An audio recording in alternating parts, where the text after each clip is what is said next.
আপনার জীবনে সব কাজে বাধা আসছে, আপনার ভাগ্যটা ওপেন হচ্ছে না, ভাগ্যটা খুলছে না, তাহলে আপনি কি করবেন?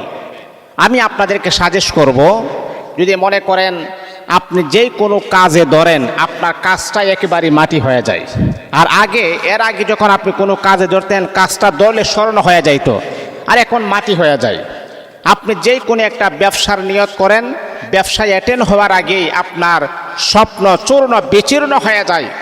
এমনটা যদি দেখা দেয় যে সব কাজে আপনার বাধা আসতেছে, আপনার ভাগ্যটা খুলতেছে না, ওপেন হচ্ছে না, তাহলে আমি আপনাদেরকে বলবো ছোট্ট একটি দোয়া আপনি পড়ুন, আল্লাহ পাকের একটি নাম আপনি পড়ুন, ইয়া ফাত্তাহু ইয়া ফাত্তাহু।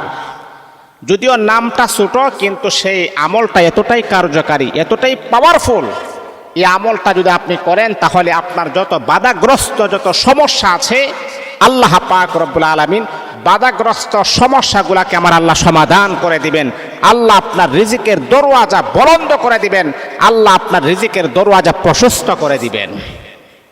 শেখ আশরাফ আলী থানভী রহমাতুল্লাহি আলাইহি বলেছেন, এই আমলটা কখন আপনি করবেন? ফজরের নামাজের পরে ডান হাতটাকে বুকের মাঝে এইভাবে রেখে আপনি ৭১ বার ৭০-এর উপর একবার আপনি পড়বেন ইয়া ফাত্তাহু ইয়া ফাত্তাহু ইয়া ফাত্তাহু। পড়ার সময় মনের ভিতরে একান্তভাবে বিশ্বাস রাখতে হবে, আল্লাহ পাক রব্বুল আলামিনের উপরে পরিপূর্ণ আস্থা রাখতে হবে, পরিপূর্ণ ভরসা রাখতে হবে, আর বলতে হবে আল্লাহ আমার ভাগ্যটা ওপেন হচ্ছে না, আল্লাহ আমার চাকরি হচ্ছে না, আল্লাহ আমি বিদেশ যাওয়ার জন্য প্রস্তুতি নেই, যেই দেশে আমি যাই সেই দেশে তালা লেগে যায়, সেই দেশে যাওয়ার মতো কোনো ক্যাপাসিটি আমি পাচ্ছি না, আল্লাহ আমাকে তুমি কুদরতিভাবে একটা ব্যবস্থা করে দাও। ইনশাআল্লাহ আপনি যখন এই আমলটা যখন আপনি করবেন, কয়েকদিনের ভিতরে আল্লাহ পাক আপনার যত প্রকারের বাধা আছে সমস্ত বাধা বিপত্তি হয়ে যাবে, বাধাগ্রস্ত যত সমস্যা সবগুলো ওপেন হয়ে যাবে, আল্লাহ আপনার ভাগ্যটাকে পরিবর্তন করে দিবে ইনশাআল্লাহ।